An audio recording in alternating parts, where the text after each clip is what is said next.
Welcome to the Middle Ground. I'm your host, Ohio Divided.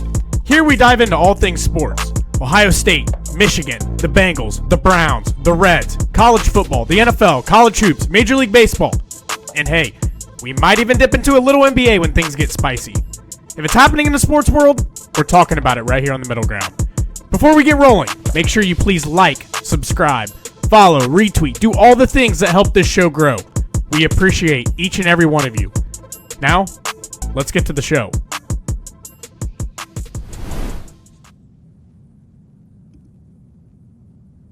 Welcome in, everybody. It is Tuesday, January 13th, and we are less than a week away from the national championship down in Miami.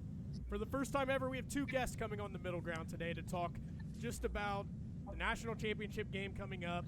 Obviously, myself, a lot of you out there, kind of some hurt Buckeye fans that are out here.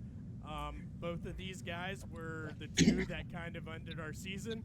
So when I introduce them and things, I'm going to give them an opportunity to talk a little smack, say whatever it is that they love to do, because I will be the first to tell you, Ohio State fans love to run their mouth, but at the same point, we got to take it where we get it. And both of these two teams smacked us straight in the mouth, back-to-back games, and they deserve to say whatever it is that they want.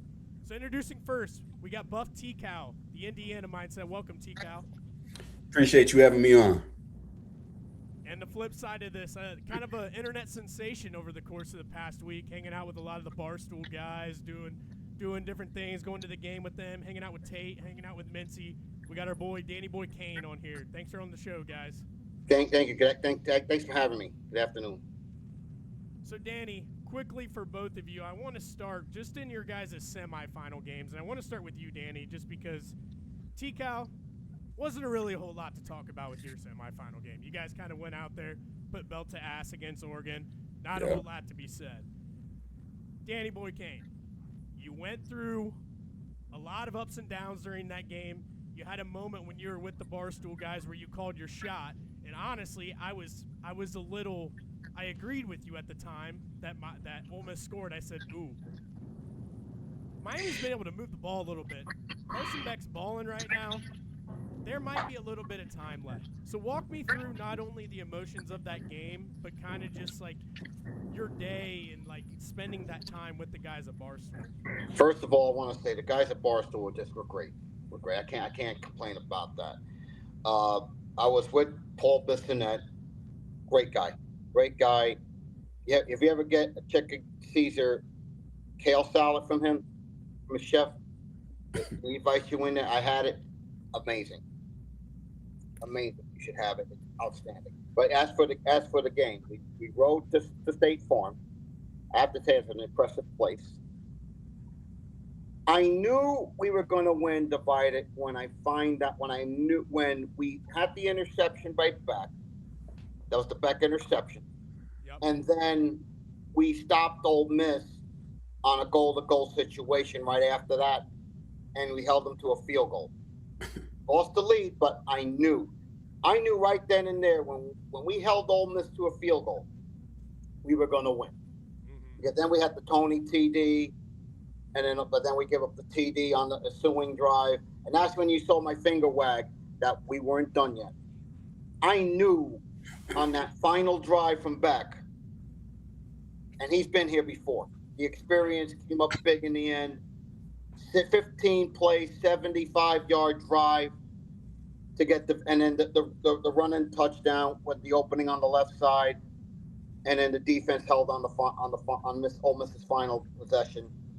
And here we are. We're on our way to a game at home for the national championship against, let me be honest, an Indiana team that has been a wagon all year. Absolutely.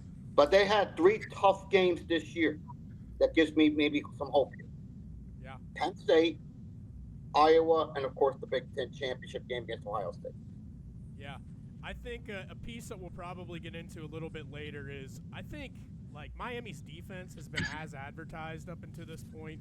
Everybody knew about Bain. Everybody knew about Messidor. Everybody knew the defense was elite. But I think what shocked most people the most, and has really shocked me, is Carson Beck. And yes. He's making plays when he has to make them. It's not that he's going out and dropping 300 yards and 4 touchdowns on any team's head.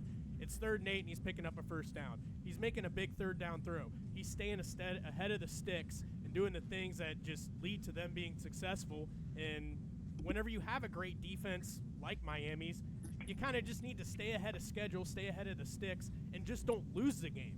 And that's what he's done, and he's stepped up in big time after big time after big time for them. So he's going to have a 4th really good game in this playoff if Miami wants to have a chance. But T-Cal, want to turn it over to you. Mm-hmm. Obviously, my heart hurts a little bit from losing that Big Ten championship game because going into it, I felt like if we were going to get the pull between Texas A&M and Miami, I felt like Ohio State had the talent advantage. Now, Miami's physicality was something I was not ready for. I don't think anybody was ready for it, and clearly the players were not ready for it. But hindsight 2020, when I look back to this, I'm looking like, damn, Ohio State just could have beaten Indiana in the Big Ten championship. They slide into that 1 seed. They play a fraudulent Alabama team round 1, and I was a little worried about Alabama because I knew they had talent, and in my mind, like, that's what Ohio State has, is talent. Ohio State's not a physical team. They're not like a turn around, hand it off, smack you in the mouth type of team that Miami is. But looking at it, you could have had Bama round 1.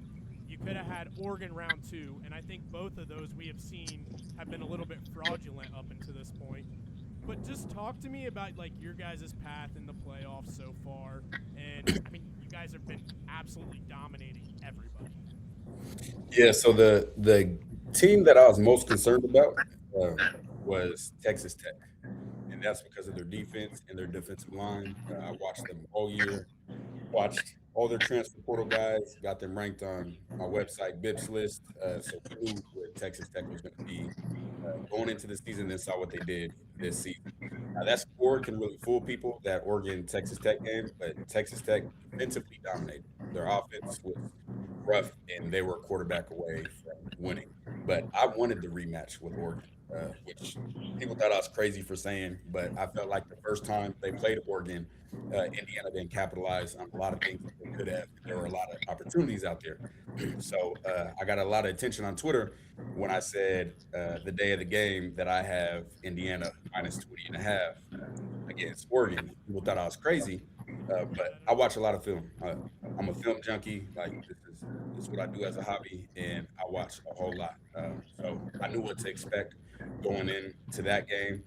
Indiana versus Alabama, I knew that game was going to be close. They didn't have a chance. If they played 10 times, Indiana won 11. But Oregon and Texas Tech were the biggest concerns, and they were both walks in the park for Indiana. Even if you guys would have faced Texas Tech, like, I think it was pretty obvious in that Texas Tech-Oregon game, Texas Tech's offense is just not up to where it needs to be to compete against, like, call it obviously a top 2 team in college football. So I don't think it really mattered at the end of the day who it was that Indiana was gonna play, because nobody's been able to stop them to this point, and they've been able to basically do whatever it is that they want to do up until this point, and they've rolled teams since they've gotten into the playoff. Yep. So, yeah, I think it'll be a very interesting matchup, and kind of I want to have this be a little bit of like a back and forth of like why you guys think your team's going to win, that type of thing. From my perspective, when I look at both Indiana and Miami, the one thing that jumps off the board to me is that both teams are never off schedule. Like, you never see any of these either one of these teams living in 2nd and 3rd and long. And when you look at, like, some of the best 3rd down offenses in college football, Miami and Indiana are right there at the top. And it's because they're constantly living in 3rd and 4, 3rd and 5. And a lot of that has to do, you guys have 2 veteran-led quarterbacks who understand when it's 2nd and 9, there's nothing there. I'm going to go get 5 yards with my feet, and I'm going to go make this a 3rd and 4, not a 3rd and 12, not a 3rd and 10. The things that Julian Sand was doing against Miami, where he's taking sacks, not really extending plays with his feet. So when I looked at Indiana going into the game, I felt like Ohio State had a talent advantage. I felt like physically they could match up with them, but I felt like they had a talent advantage.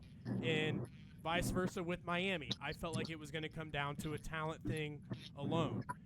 after watching both of you guys kind of play, the talent gap was not near as big as what one would probably think going into either game. But kind of just talk to me, and we'll start with you, T-Cal. Like, what do you like, what you see about Indiana and kind of how they match up with Miami and how you see them being successful and ultimately leading to a national championship? Gotcha. So I think the key, it's a cliche, but defense wins championships. And that's what's been able to keep Indiana doing what they've been doing all season. Brian Haynes is a fantastic defensive coordinator, and he's able to get to a lot of different looks that confuses quarterbacks and makes them hold on to the ball longer. Now, Carson Beck's a veteran, but he still struggles at times as far as reading defenses and being on time with his passes. And the thing with Indiana is they do a lot of simulated pressures and a lot of shell defense, and they'll get uh, versus Ohio State when we got the pick on the first drive with Lewis Moore. He had they started in a shell cover two and then rotated to a Tampa 2 from a different look. But they ran Tampa 2 with Lewis Moore being the middle high safety. So as a quarterback, you see the safety not move from the middle of the field, you're assuming cover 3 or cover 1. But it was really Tampa 2. So he's not backpedaling, he's flat footing, he's coming downhill. So things like that is where they really dominate. And I think probably the most underrated part of Indiana's defense is their D line. And I've watched I just started watching Miami's offense today. There's a weakness at center. There's a weakness at center. He gets blown off the ball a lot. He struggles with one-on-ones. He struggles with linebackers. So I think Miami's going to have a hard time running the ball. And for me, I'm an old school mindset. You have to run and stop the run. So I think if Indiana can stop the run, that's going to put more pressure on Carson Beck, and then that allows Indiana to get more exotic with their disguises and their pressures, and really be in a situation they want to. Offensively, it's going to be the O line versus D line. Now they have two solid tackles for Indiana, Carter Smith and Khalil Benson. And obviously, Miami has two dominant defensive ends. What I will say is Khalil Benson's the right tackle for Indiana. He was at Colorado. I know him very well. He struggles with speed rushers, but Miami has more power than speed as far as just true speed edge guys. So I think he'll do better than what people expect from him. There obviously you're still going to have chipping involved, whether it's tight ends, H back, running back. You're going to need to provide some help there. But I think if they can neutralize the pass rush, that allows for a path to victory. Love it. Danny boy, I know you guys are probably going to hang your hat on what has gotten you here, and that has been great defense and the ability to stay on schedule, keep the ball moving, and control the clock, and allow Carson Beck to make his plays. T-Cal brought up a good part that I saw as an advantage, or maybe not an advantage, but a weakness at Miami or on Miami that Ohio State could exploit, and it was that center spot. And Yes. arguably one of our best defensive players was Caden McDonald, defensive Yes. lined right up across from that center. I didn't notice his impact really at all. So talk me through, like, obviously this has been a known weakness for you guys up until this point. How have you guys been able to combat it, and how have you guys been able to continue to move forward?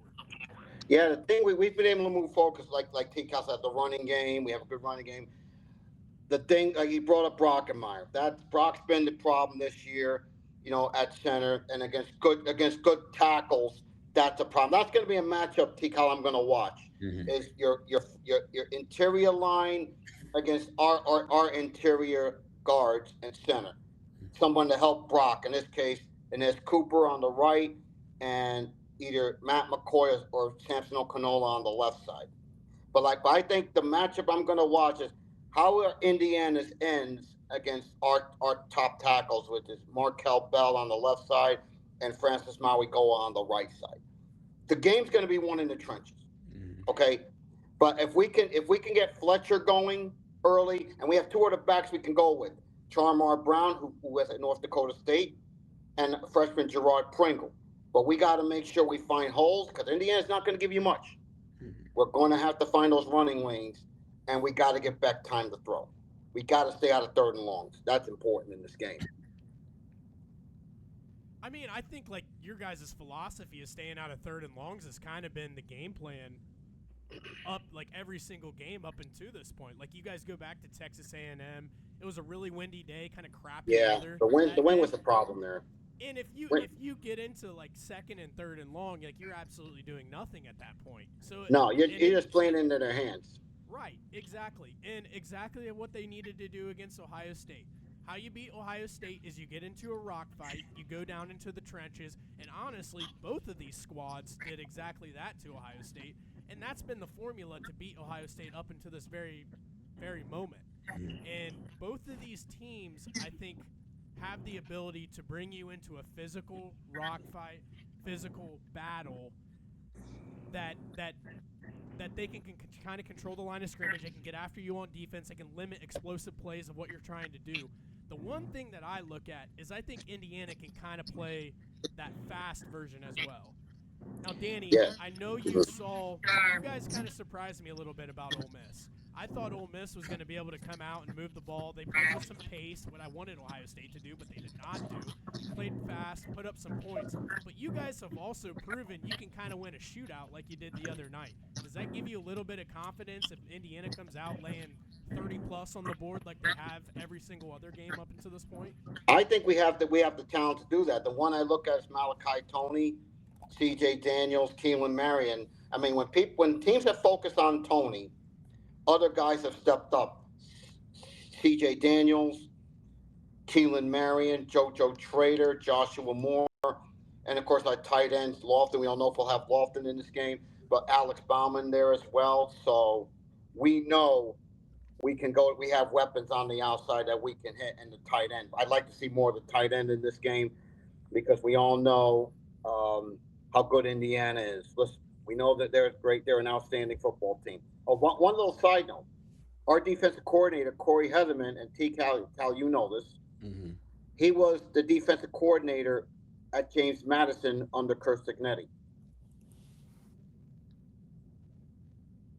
So I guess what for both of you, where do you how do you think that plays into this entire game? I think it's going to be very close. I think it's going to be a fight for 4 quarters. I think the thing is we got to do. We got to get. Can we get to Mendoza with 4?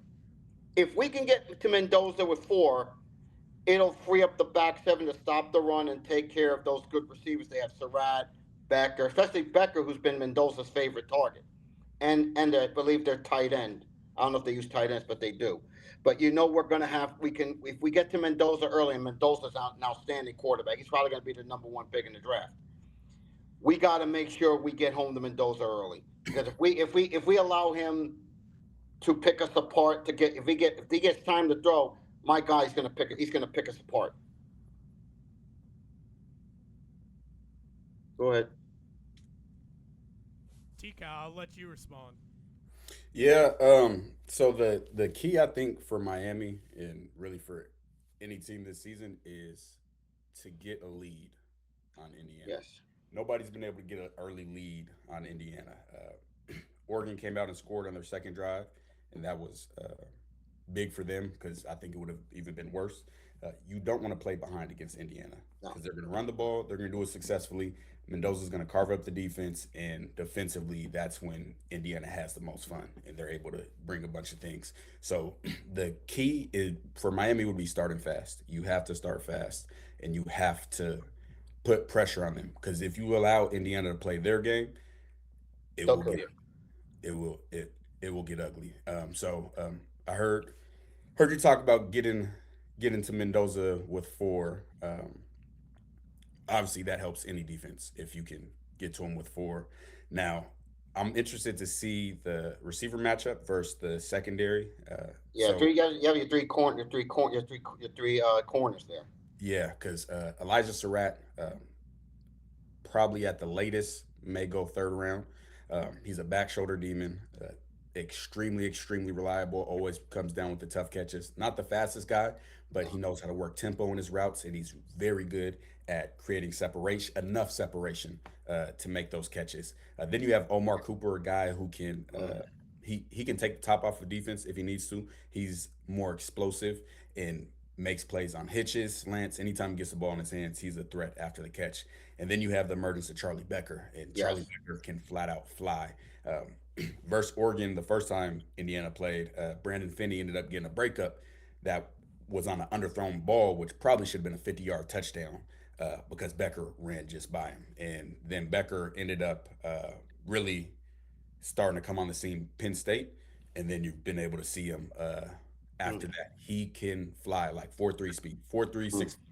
6.4. So he's an issue as well. So I'm interested to see how Miami matches up with him in the pass game because what Indiana does really well is RPOs. Yeah. So what RPOs do is they make it so you can't pin your ears back as a defensive end and just try to go after the quarterback because you have to be wary of your run fits, keeping contained, and things like that. So if they're able to successfully run their RPO, it can help neutralize the pass rush. Now, if you get up on Indiana to where you're forcing them to pass, then that's a different scenario because now they can pin their ears back and they're not as much worried about the run. So yeah, I think the key for Miami to accomplish everything to be able to get home with four is getting the lead early.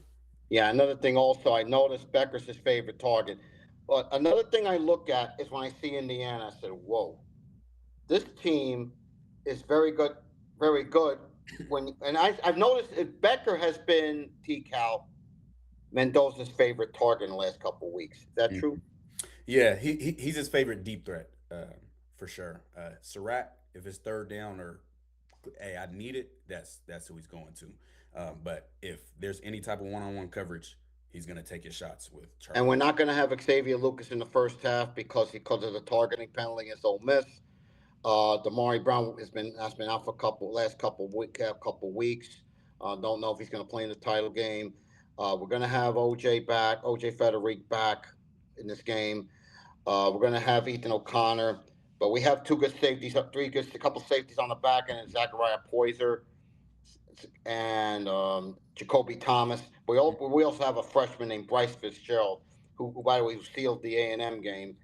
By the way, with his pick in the end zone late. So, but yeah, we're going to have our work cut out for us against a very very good Indiana team. That is very well coached, by the way. Yeah. I would say, maybe arguably the best coach team in all of college football. I mean, Oh, there's no question about that. you don't go out there and win the way that they have and the amount that they Mhm. have with 3-star guys by being poorly coached. Like if you listen to any college football talking head that's out there, Nick Saban, Urban Meyer, guys like that who know what the hell they're talking about. They have raved since day one of how well coached this team is. So they're not going to make disciplinary mistakes, and Mm-mm. they're not going to shoot themselves in the foot, which No. I think is even more important for Miami to get up and get a lead early because T-Cal, from my perspective, at least from watching Ohio State's pass rush got after Mendoza a little bit. Mm-hmm. They sacked him probably 3 or 4 times. They were able to get pressure on him, and Ohio State wasn't able to do that against Miami. Now, Mm-hmm. credit Miami. They were rushing the ball for about 4 or 5 yards a carry. They were constantly in 2nd and 5, 3rd and 3. So it's impossible to get a pass rush when obviously Beck is getting it out quick. He's making plays with his feet. But does that worry you at all? Because I will say, like, I think Indiana's D line is good, but Miami's is like different. Like it was just different than anything that we had seen up until that point. Does that worry you that if Miami does get that early lead like we've seen them do, containing that pass rush and keeping Mendoza upright, is that a worry for you guys at all? It's a worry because Mendoza does a lot of things fantastic, but and he's been better about it the past two games. But prior to that, he's had some interceptions at probably the worst time possible.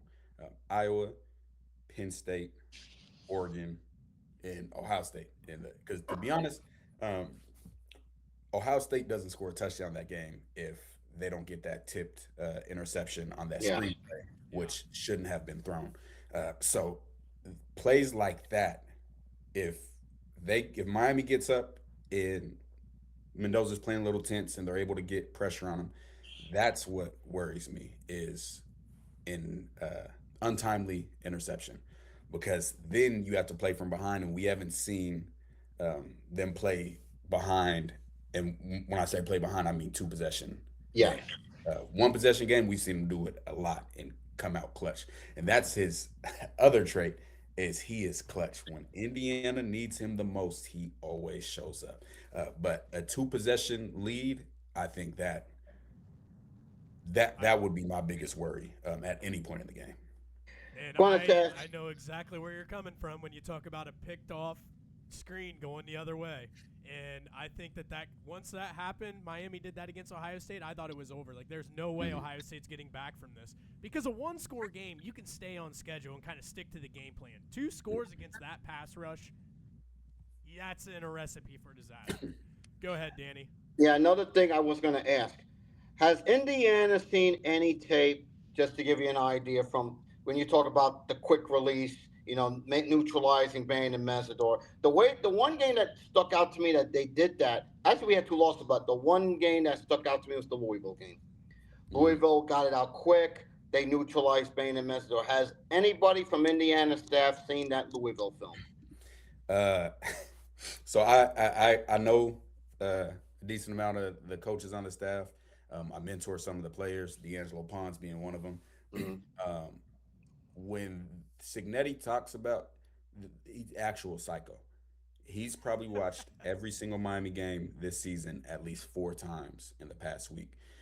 Like when they have transfers come in, because I've sent them some guys, Signetti will watch every single game that transfer has played the entire season before signing off on him. So Wow. he has watched every Miami game multiple times. That entire staff is film junkies, and that's what they do really well. 'Cause I also watch a lot of Colorado, and I wish what Colorado would do is Indiana scheme specifically for the team that they're playing. Miami in New England. Exactly. So if you've seen something that a team's had success with throughout the season, you're going to see it pop up again in this game, because that's who they are as a staff. I noticed a couple of things. I heard a scout say this, and let's see if this is accurate. A Mhm. scout said about Indiana when they play an opponent, they don't they don't like to do what you do best as an opponent. They take away what you like to do. They don't take away what you do best. They make you play what you're not good at, and they do Mhm. that for 4 quarters. Is that accurate? Yeah, absolutely. And I think that's what you have to do to be a successful defense. But whatever your favorite thing is, that's what they're going to take away. In the Ohio State game, for instance, Mm-hmm. outside of Jeremiah Smith having the 50-yard pass when D'Angelo Mm-hmm. Pons took a gamble, outside of that, in the Hail Mary, he had 20 receiving yards Wow. in man on D'Angelo Pons. They took two red zone pass attempts at Jeremiah Smith against 5'9" D'Angelo Pons, and he completely neutralized them on those plays. So they, whatever you do best, they're going to figure out a way to try to take that away. The one time they struggled with that was, I believe it was week one against Old Dominion, and that's Wow. when Old Dominion's quarterback ran for like 150 yards, and Wow. yeah, and that's, you don't have film on the guy. It's the beginning of the season. After that, every single team that they played, Oregon, you watch them take away whatever Oregon And in wants. this case, Dante Moore. Exactly. Nice. And I I did a scouting report before the first Oregon game. It got a bunch of views, probably like 300,000 views. And I said Dante Moore struggles seeing secondary zone defenders, meaning if it's cover two, he'll read the flat corner, but he won't be looking at the hook player. And at that time, Dante Moore had one interception, and people were calling me crazy and all this Dante Moore hate. He ended up with two interceptions that game. So Indiana's fantastic at film study, absolutely fantastic at film Yeah, study. yes, they are. They are. Like I said, they remind me of the Belichick Patriots Yeah. when they won those Super Bowls. Like Belichick took away what you did best, and they made you play what you're not good at. I think that was a scout who said that. And uh, that's why you're not going to see deep drop back passes against Miami. They're not going to allow the pass rush to have their way. They're going to get the ball out fast, and that's frustrating on a D line as well. When you're Yeah, trying to get to the quarterback and the ball's out before you're even really into your yeah. pass. Louisville. Louisville game shows to me it was the Louisville game, T. Cal, that showed me that hey, they neutralized Bain and Messidor, and we had no chance. Not so much SMU, but more so Louisville. Okay. Yeah, I can't wait to watch that. I'm gonna make sure I put that on my list now. Yeah, yeah. Watch the Louisville and the SMU games. But the thing I look at Indiana, say, listen, it's going to be the battle in the trenches. Our offensive line against that Indiana front. I want to see if we can win. I think whoever wins that battle to me is going to win this ball game. I agree. And it might come down to, yeah, Indiana, you can try to take away what Miami does or what Miami's good at, but they might just be bigger in the trenches on the offensive side of the ball, and they're able to rush for 4 to 5 yards per carry, like they were against Ohio State and like they were against Ole Miss. That was just like I agree with you, Danny. I think that is as big of a matchup or something to watch as much as anything in this entire game. It's going to be one in the trenches, and both of these teams are elite in the trenches. I think Miami's a little bit more physically dominant, but I think Indiana brings a speed that really caused Ohio State issues, and it's caused teams issues all year where they're stunting. They have really quick D linemen, and Miami's got some big boys, but Indiana's D line too quick for these guys to move around and kind of contain them? I want to be respectful of your guys' time, so I want to give you guys a last remark or anything that I know, Danny, you said you had somewhere to be right now. So I'll turn it over to you guys. You guys can kind of close it out and really what it is you guys want to talk about. Sure. Look, Indiana's a hell of a football team. We know how good they are. To me, I think it's going to come down, like I said, to the trenches. It's going to come down. Can we run the football at least consistently against a good Indiana team, and can Beck continue to move the sticks, especially on third down? Because against that team, touchdowns are going to get it done. You are not going to win with field goals alone. Not against that Indiana team. I think the other difference is Miami's at home. Give it, take it as you will. I honestly think if it comes down to the fourth quarter, and Indiana has not been in these playoffs, if it comes to the fourth quarter, and Miami has a game, I want to see how Indiana reacts in the fourth quarter if the game's close. Go ahead, Tico. Yep, and what I'd say is I don't think Miami's going to be able to just ground and pound Indiana all game. So what needs to happen, but what Indiana's pretty good at is Miami needs explosive plays. They've been getting that all year, especially with Malachi Tony, but Indiana's defense is usually prepared for that. So if you can get those explosive plays, I think that will go a long way because Indiana's linebackers are too good. Their D line's too good for you to just get 5 yards of carry the entire game. You're going to have to be able to get explosive plays on that defense. So I think that's going to be a real factor. And then, like we talked about the trenches, I wouldn't even say pass rush as much. I think the run, whoever can stop the run, is going to take away a huge threat from the other team. And then that's going to allow them a lot more freedom to do what they want. Right. Yeah. I mean, if you stop the run, that just unleashes both sides' pass rush, which is a strength for both teams. Exactly. So, agree with that 100%. Hey, T-Cal, you had something in your bio. I think you're something about a Colorado. Are you a Colorado fan as well? Started out as that. So I'm a former football player. Was a high school All-American. Played at University of Nevada, Alabama A&M, HBCU All-American, All-Conference, and then I was in camp with the Atlanta Falcons in 2018 as wow. a DB. So I started back watching college football literally last year because Prime was coaching, and he had coached in the SWAC where I played. So that's what got me back into college football, and now I'm just all around college football and mentor a lot of guys. D'Angelo Pons, Colton Hood at Tennessee, who's going to be another first-round corner. So yeah, I watch Colorado very closely. Yeah. Awesome. And Danny, tell me about the lucky shoes before we get on out of here. The shoes I've worn. I'll tell you a little story about the shoes. I gotta show you the shoes. Hold on a minute. Indulge me for a moment.